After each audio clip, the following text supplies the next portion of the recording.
Welcome everyone. Today I have a pleasure of speaking with Elizabeth Hansette King. Uh, Elizabeth is coming originally from New York City, living right now in Germany. And let me tell you a little bit about Elizabeth, since she has been transitioning beautifully through her professional career as a singer to voice coach. So Elizabeth is currently voice training coach and provider for the women entrepreneurs ready to speak with an embodied presence on stage and on a camera. Today we will have Elizabeth actually doing something very beautiful for me, but also I believe also for all of our audience, as she will be sharing with you one of the live training and coaching that I will be coached on.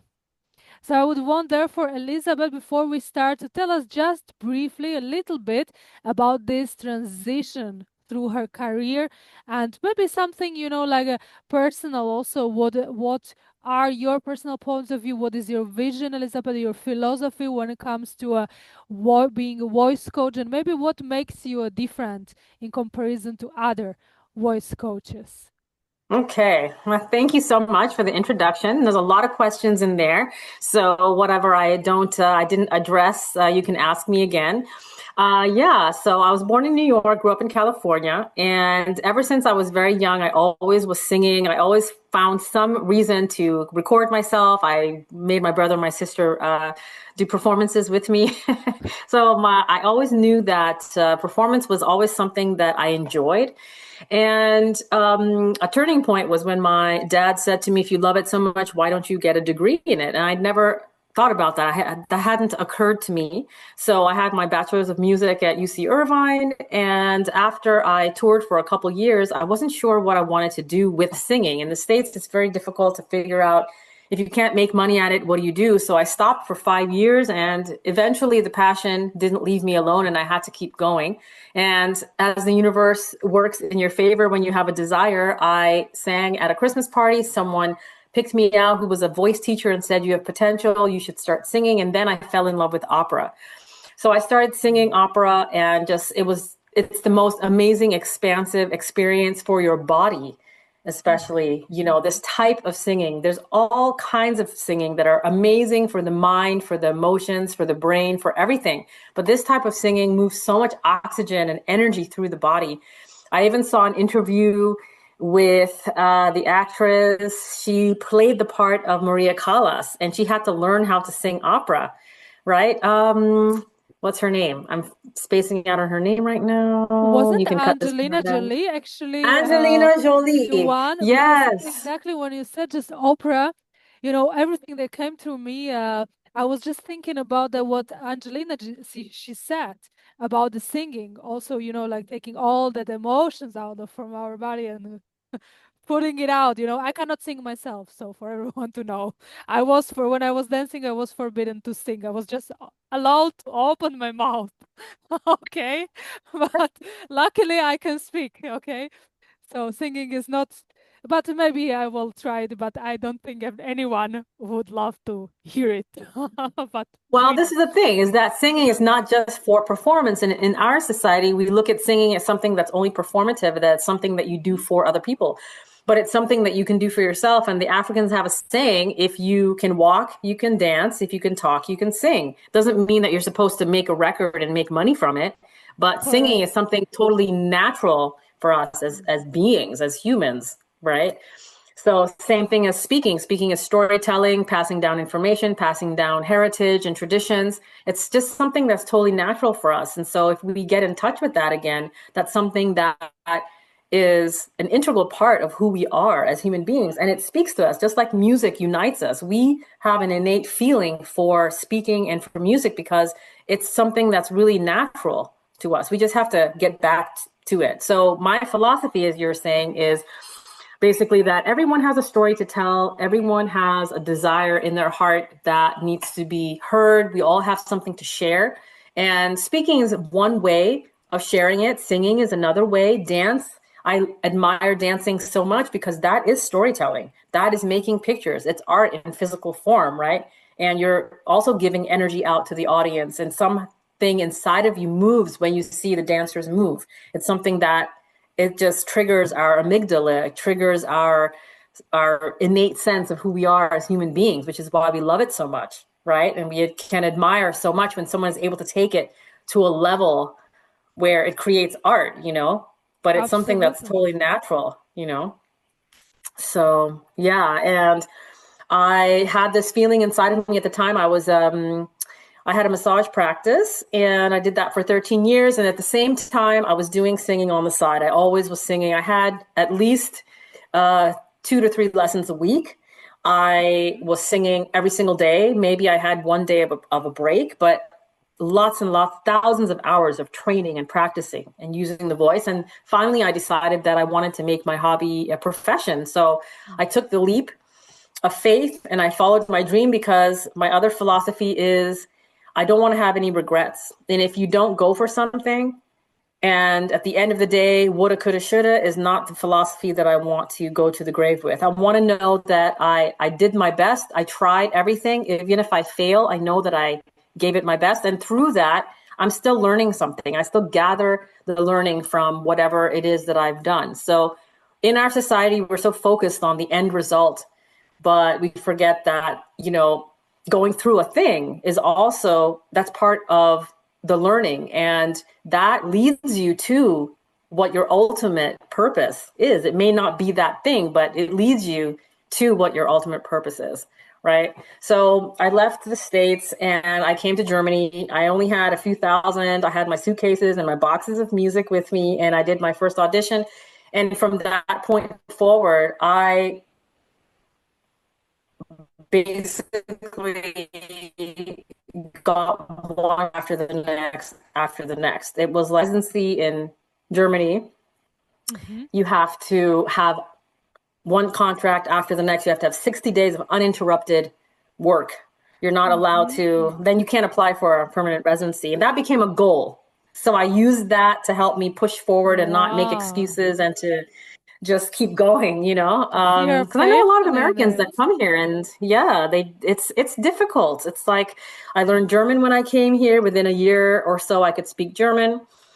A couple years I was fluent. I just kept auditioning and going from one thing to the next. And I also sang in the chorus. I didn't relegate myself to just being a soloist because my goal was I just want to emigrate, integrate, learn, grow, get to know the system a bit. And so it was from one thing to the next. I did a lot of things, opera, musical, jazz. I played Billie Holiday. There's so many things, and they're all an experience along the path. Oh wow! And If I may just ask you, how yeah, long it took you that period since you came until you started to perform? You know that you've got the contracts and you started to perform really as a opera singer.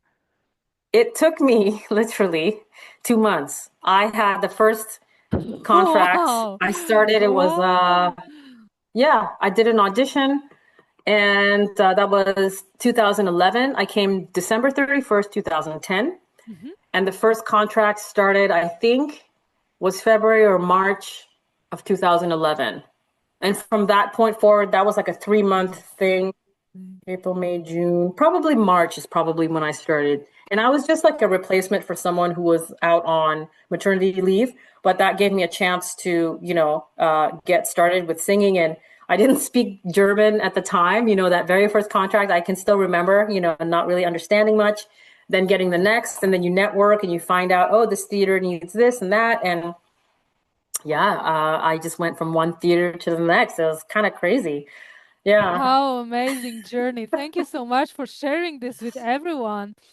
And yeah, maybe coming back to working with that voice, and for us that maybe we are not singing every day, but maybe we are not also, using properly our voice because we are not being trained on that. I believe also I am not being trained. I was said to shut out my mouth, to not open it, to not sing. Actually, I could have a trauma, but I don't have, luckily, because I love speaking at the end. But you know to delve us a little bit, for all of us to go into that depths of our voice, and if you can somehow tell us when it comes to the psychology of the voice, and then from the breathing perspective of how to correctly work with it. So, provide a little bit of that, in that essence of coaching through me, so that everyone can do it on their end also to learn maybe with us. That would be really, really beautiful. Okay. So the first thing is the fundamentals are the breath. The breath is the essence of everything. And we've been taught in our society to hold the breath in, right? So Mm-hmm. we suck the air in and we have to have a certain posture. And when you say take a deep breath, most people breathe up here in the thoracic. It's called the thoracic breath, which actually produces stress in the body. If you notice, if you get stressed, when you get stressed, that your breath becomes shallow. So that's the first thing that's affected. Mm-hmm. And if you're practicing singing and you're doing vocal exercises, what happens is kind of like going to the gym. You start to learn a different way of breathing so that when you do get into those stressful situations, and we work with this when I'm working with women to coach them for high stakes, high performance, being on stage, you get nervous, of course, right? But what happens is if you train how to breathe properly, when you're at home, going to the gym, working out your breath, working out these muscles in a different way, a different kind of instinct kind of kicks in to Mm-hmm. where you increase your nervous system and the ability to handle that level of pressure and stress in a different way so that your breath stays deep. And the different breath that you want to have is the diaphragmatic breath. So you're breathing with your diaphragm. The diaphragm is the muscle that it's like a flat muscle that's at the bottom of your rib cage. And it goes all the way around, attaches all the way around. And when you learn to untrain the bad habit of sucking in your air, like up here, and you learn to breathe with your stomach, let's just say, Mm-hmm. Mm-hmm. when you breathe in, when your stomach goes out, that means the diaphragm is going down. You're sucking that air into the body. That is the correct way to breathe. And that's the way we breathe when we're sleeping.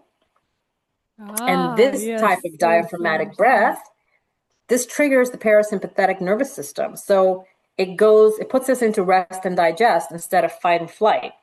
So we start to relax and we can start to engage this part of our body and practice and unlearn this incorrect way of breathing by just practicing different breathing exercises just to trigger this diaphragm. We can work the diaphragm out by doing ha, ha, ha, like when you are laughing. When if you put your hand here, Yes, I see. Okay, now I really felt that. yeah, that's your diaphragm. Ha, ha, ha. If It's you do very, it it's actually very consciously, deep. It's very deep. exactly. It's a deep breath. It's you're feeling your voice in the deeper part of your body, right? So you have more. What happens is if we start to train our diaphragm and we use it correctly, then we call this in singing support. So you're supporting the voice. The voice then has more stamina. If you're teaching and training all day, I don't know, you probably experienced this, right? Where your voice gets tired and hoarse after a long day of teaching. Yes, This would yes. alleviate that Also for the because facilitators and for the speakers, this yeah, is very important. Yeah.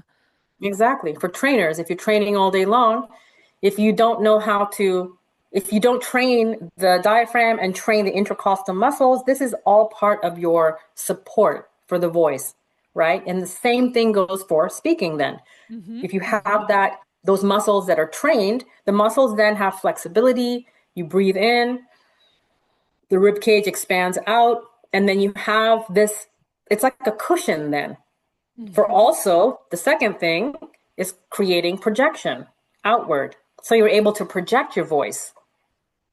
So Okay. how can an Okay. opera singer create this crazy sound without a microphone?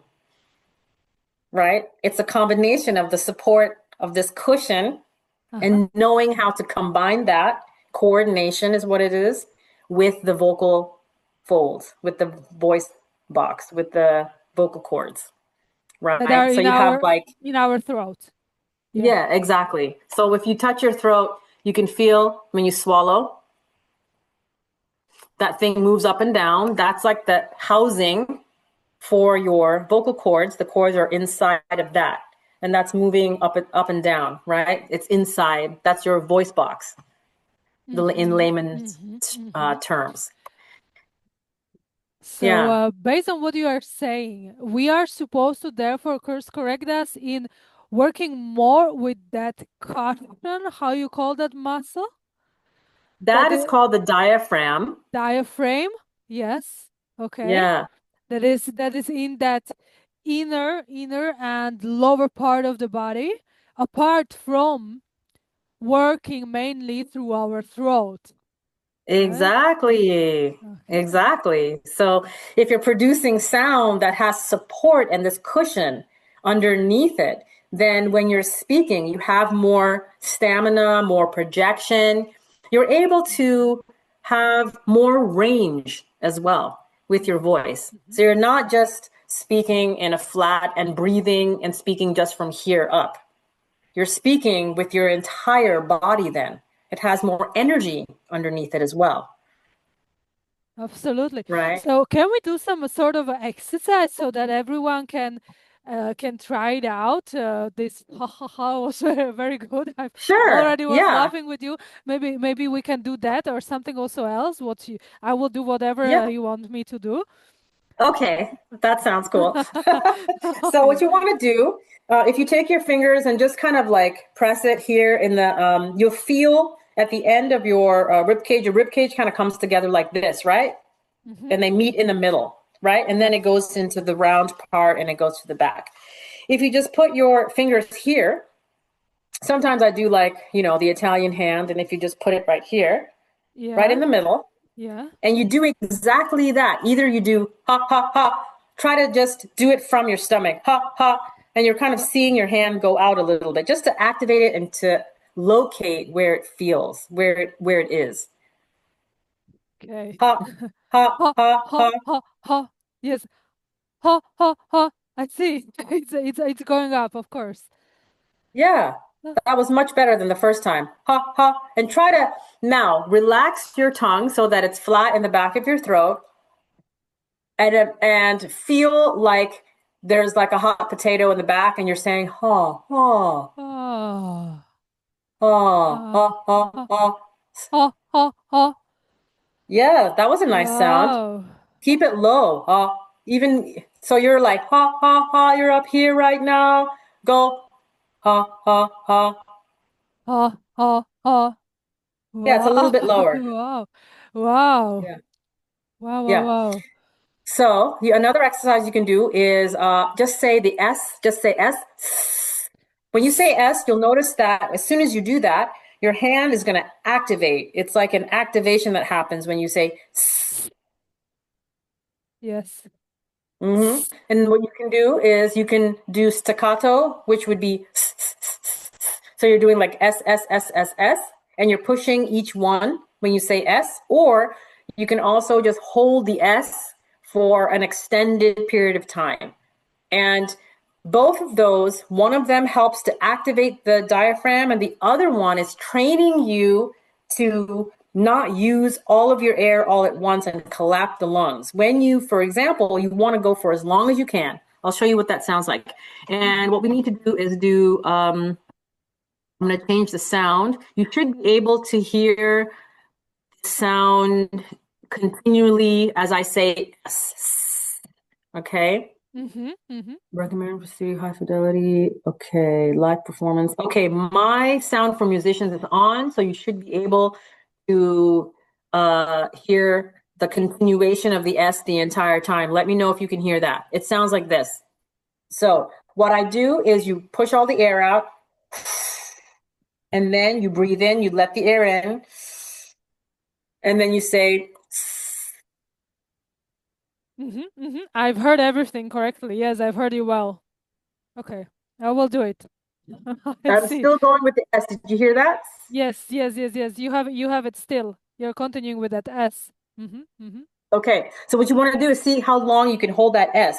Mm-hmm. That's Mm-hmm. training your intercostal muscles because you have two different types in your rib cage. That's those flat muscle that's on the inside and the outside of your rib cage. Your rib cage moves up and it moves down. So one set of muscles pushes the lungs down and the other one pushes them outward. And what you're doing with that exercise is you're activating the inner. intercostal muscles so that it keeps the rib cage open like a balloon. You want to think of your body as like a balloon. It's not, when you blow up a balloon, it's not tight or it will explode, right? Yeah, yeah, yeah. But there's still some resistance there, right? When you squeeze it, it's still like resistance. This is the kind of feeling you want to have with your rib cage. And after a while, when you train, it becomes automatic and you don't think about it. Except you think, okay, breathe deeply because I have a high note coming up, or I have to have enough air for this whole phrase or something like Yes. that, right? But you don't think about how to do it after a while. Right now, we're in Becomes what's called, automatic. it Yes. becomes automatic. Right now, we're in what's called conscious incompetence, right? We know that we don't know how to do something and we're trying to work it out.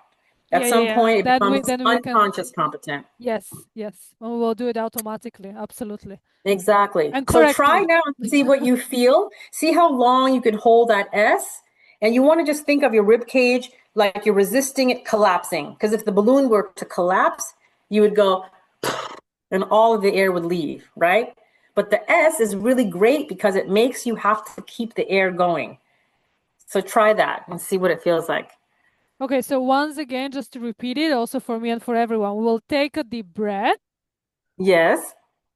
Then we will like hold it and we start with S. Yeah. Okay, And what and I then would do is, yeah, you don't have to hold it. What you just want to do is blow the air out so you don't put too much air inside of you with your stomach, and then breathe in, let the air come in, fill up your balloon, and then just say, and just go. This is very good. We will be imagining that we are filling up our balloon. Okay, okay. Let's do Yes. it. Let's do it like this. So,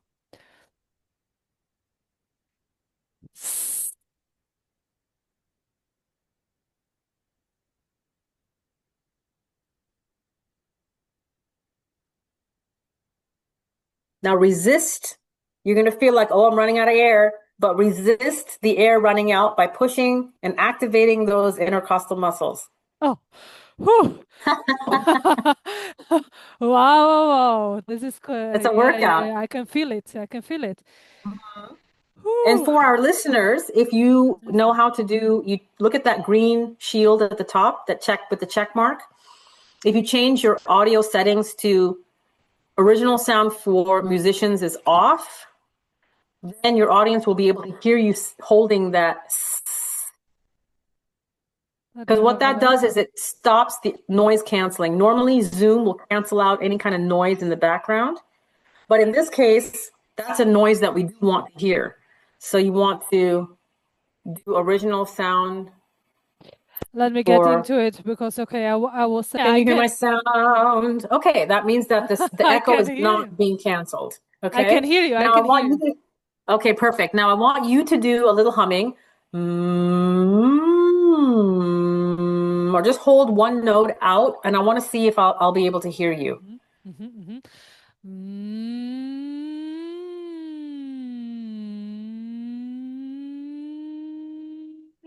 Okay. Perfect. Perfect. That's Cool. perfect. Yeah, that was a nice warm up. So, what we just did was a warm up for the voice. If you have a speaking engagement, do you notice when you have a morning meeting, for example, you wake up in the morning, the very first meeting, if you are by yourself and you haven't spoken to anyone that day, the very first meeting that you have, you're kind of like, and then you have to like practice and get into it. That's because your voice is not warmed up. Yes, So if you have a sales call, if you've got a morning meeting, you want to do some warm up before you get on that call, on that Zoom call. Okay. What And we this are is one supposed way to to do do? it. This Well, the first thing is, yeah, the first thing is to activate what we did before is we activated the breath and the diaphragm. You have to have the muscles, warmed up. If you're going to go for a run, you have to do your warm up first before you take a run, right? So you wake up you do some stretching, you do some breathing, and that gets oxygen in your body. And then maybe you kind of like do some sort of warm up in place, and then you go for a run, right? So you get the breath going, you activate the diaphragm, ha ha ha,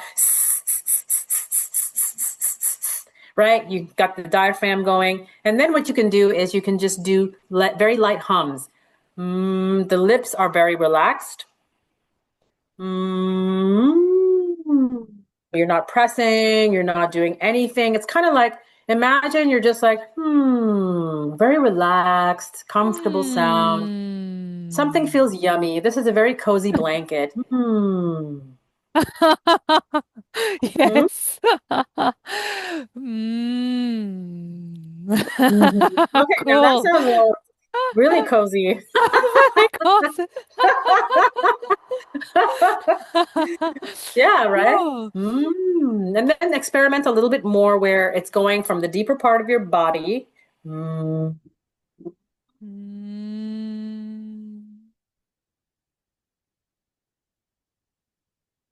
Art? Yeah, that was fun. When we were in that exercises, so you were Mm. saying, you were mentioning that the ones that we may do. What else we may incorporate into warming up our voice in the morning, let's Okay, say. well, just to continue with what I was saying about how to do it. So you can start very like the cozy blanket, right? And the lips are very relaxed. And then you can start to move up and down in your range. And something that's important for when you're speaking is I noticed, for example, since we're, doing a simulated coaching session, is that you speak very much in the lower part of your voice, Yes. always in the lower part, in the back. And what we want to do is start to access your nasal resonance. Mm-hmm. So if you have too much nasal resonance, then you're going to sound like this and it's going to be really weird. Like, oh my God, like who wants to listen to someone talk like Okay. that? This I But cannot do, definitely not. but you need to be able to access this and feel where that is for you. So if you feel like being brave, it would be wonderful because you don't want to talk like this all the time. However, when I speak, I use both the nasal resonance areas as well as my chest resonance. And if I want to Uh-huh. speak on a podcast, maybe I'll speak a little bit more down here. And if I want to do a meditation, I can speak in the lower part of my range and it sounds very warm and Very cozy calm. and Yes. invites someone to close their eyes and go deeply into their subconscious mind. But if I want to I'm speak on already stage, deeply. Yes. Yes, yes. if I'm speaking on stage, I want to be able to project the sound outwards. And the frequencies that project outwards are the upper frequencies, the soprano, higher resonance. So for you, even though you're not projecting outward for an auditorium, when you don't access the upper frequencies, it puts a lot of strain on your voice. Now, I can see that your voice, you have more of a natural mezzo range. You're not a soprano, you're more mezzo because you naturally speak here. But even if you're a mezzos still have to use the upper resonance to be able to carry the voice. And if you were to access that, you would have less strain on your voice. Mm-hmm. Let me tell you, maybe what I would need also is from my end, because when I'm providing the speaking or lecturing, then in that Mm. case I need to vary with the voice to highlight some things, like Yes. then, using that resonance in general when I'm speaking, in one tonality, okay, when I'm introducing something, but then change to like to change the resonance to wake up the people a little bit, And you're so doing that it right now. You're doing it right now to wake up the yes. people a little bit. That is your Okay. soprano resonance. So if you do that consciously and you think about using and going into that resonance and not just being down here all the time into this Uh-huh. lower part, Uh-huh. then you have this variation and you can have for Yes. emphasis if you want to use the upper part for very specific words for storytelling and Mm-hmm. then you make a pause and you want people to reflect. Mm-hmm. You Yes. understand what I mean? Deeply Then you can go on reflect. the lower part, right? Like you're in control of the performance then, right? Absolutely. I mean, this is how fantastic. Now this is also for everyone to be aware, of course, exactly of these variations. This is what we need to learn how to work with our own capacity also to variate with this voice, right? But breathe Hmm. correctly, speaking with therefore with this emphasizes, because that makes the speech the better, right? Yeah, So exactly. And when you wow. speak in your upper resonance, it sounds very lovely. When you speak You tend to have use a lot of your mouth resonance, and I know it's because of your culture as well. I love listening to Russian opera. The sound is so full and warm because there's such a warm mouth resonance. Uh-huh. You have a lot of resonance, open, a dark sound. It's in your because of your language. It's a dark sound in your mouth. Yes, yes. The Slavic languages, they have this commonalities, I believe so. Yeah, so when you say the Slavic languages, say the Slavic languages, they have this commonality. Say that with the idea in your mind that you're going to say it a little bit more with the sound directed towards your hard palate, the upper part of your mouth and your nose. Think about it in that. Just think about it. It's just an idea. So I would say that Slavic languages, they have this commonality. There you go. Oh, Doesn't it feel easier and not so way more. stressed? Yes, way more, way more, way more easier.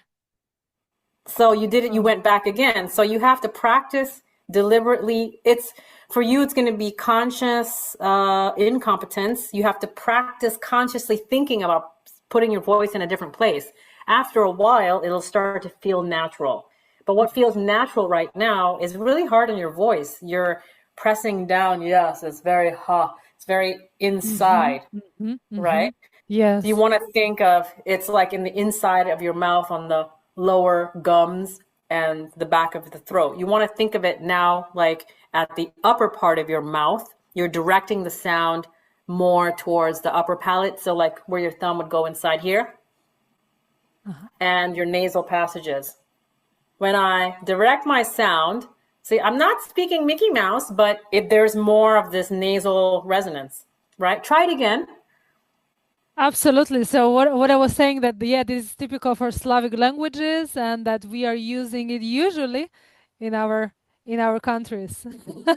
Yes. Yes. Yes. Yeah. Do you Yes. feel how it feels different? It sounds Yes, different. it's different, and this is definitely helping me. I will practice it because I need to practice it for the public speaking or for delivering the speeches in the room setting. Yeah, of course. So this is something that, yes, exactly. This is my demand right now to work on that. So Hmm. it is And you're it is doing it me. already. Just right now, just changing that Ah, perspective.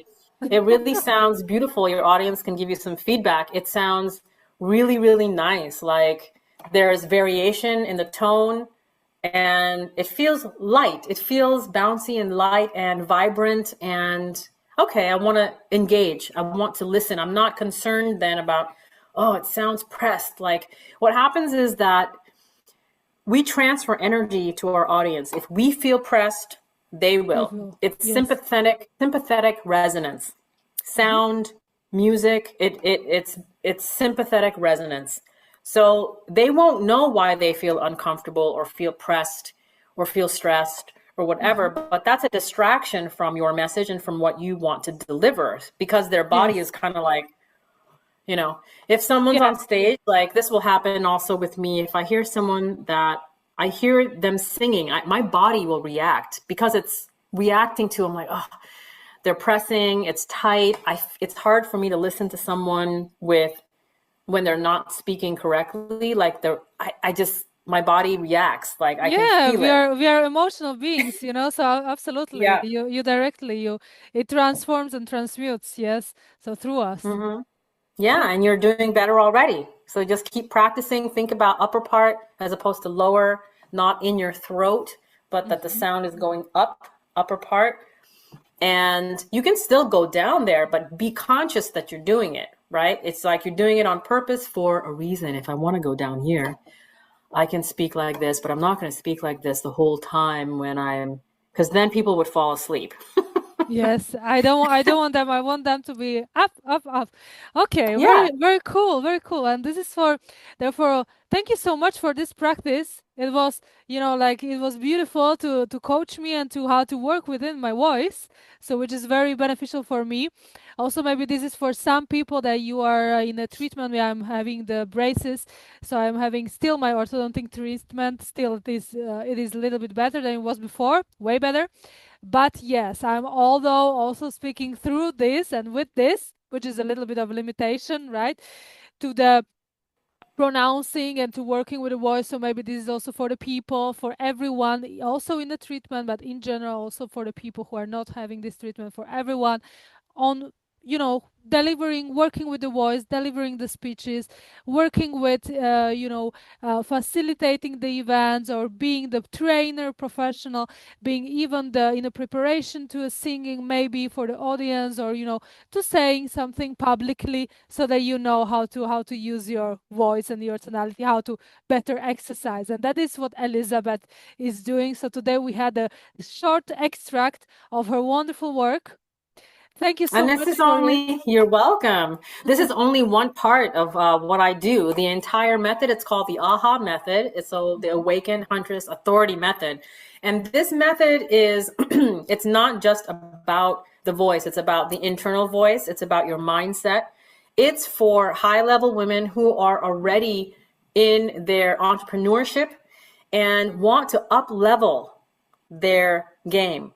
They realize that speaking one to many is the way to scale their business. And so what I'm doing is specializing in helping women entrepreneurs who want to have more visibility in their business, to create and integrate for them curated speaking opportunities so that they can start speaking on stage and speaking on podcasts and doing all these things that allow them to have more visibility and scaling, so they create a second stream of income that's integrated into their business, what they do, so they can finally have that lifestyle and dream and presence that they desire. So this is like, it's more multifold, multifaceted, this kind of work. So working with the mindset as well as the voice. This is about your voice, right? Your message, your voice as a connection to yourself, the relationship to your own body, to your mind. It's another gateway into your true self. Wow, that's amazing. Thank you so much. And I believe here, therefore, Elizabeth, if you can share also some parts of, like your insights to how these ladies, you're working primarily with the women, if I'm not mistaken. So how your ladies, how these insights, your clients are changing, themselves. Like for an example, if you can add someone's transition, yeah, and change, and then the way how this work actually, turn out in their life and in their business. Yeah. So, for women who are already in leadership positions, to have this feeling of, oh, I feel nervous. I'm already good at what I do. I'm already an expert, but still have this feeling of, oh, this person is senior to me. Oh, I have nervousness about being seen and being visible. It's really interesting when you're someone that has such a high level of expertise and intelligence and still has this kind of insecurity. It's really strange. And it's because, we're human, and when we don't know how to do something, we feel this sense of fear. So being able to bridge that gap so that there's no longer a lack of confidence in this area, it's just simply building up another skill. And feeling like a student when you're someone that has so much experience is also a kind of a strange feeling. But this openness to learn something new is really important. And I find most of the women that I've worked with, they end up having results that they didn't come to me for. But it's that same kind of concept. When you work on something in this area, then all these other things change as well, right? So some women who had issues with speaking and feeling shaky with the voice, they now have quit their job, launched a different, their own business. There's another woman who, she was the one feeling very like other people are senior to her, and she had, kind of vision problems. So figuring out how to use a script wasn't going to work for her. We had to figure out a different method to get her to be able to speak in front of an audience and feel comfortable. And even when the mic went out, this is a real story, she was still able to totally nail it, right? And this was only after a short amount of time. Another woman, because we're dealing with mindset, she's an entrepreneur. When you're an entrepreneur that has a product that's intangible, like confidence or manifestation or something spiritual, it's hard to figure out how to talk about that. So with her, she was able to have more structured way and figure out also how she wanted to share her gift. We talked about doing the stage or doing in-person workshops or doing Zooms, and then we were able to figure out for her what fit the best for her brand, her personal brand. So up-leveling her personal brand and doing it in a way that felt in alignment with who she was. So this isn't not about like everyone has to now do reels and everyone has to do a podcast. Maybe that's not your thing, but we find specifically for you, what's the curated way of speaking, and figure out how we can integrate that naturally into what you're doing so that you up-level your brand. So those are some of examples, from insecurity to finally being clear about what the business model looks like to getting speaking engagements and, speaking differently. So it's really varied, and it's like this kind of, Fascinating. Really yeah, it's fascinating. really, yeah, yeah. Thank you for sharing this with us, and these stories also very, very unique, each of them. So thank you so much, Elizabeth.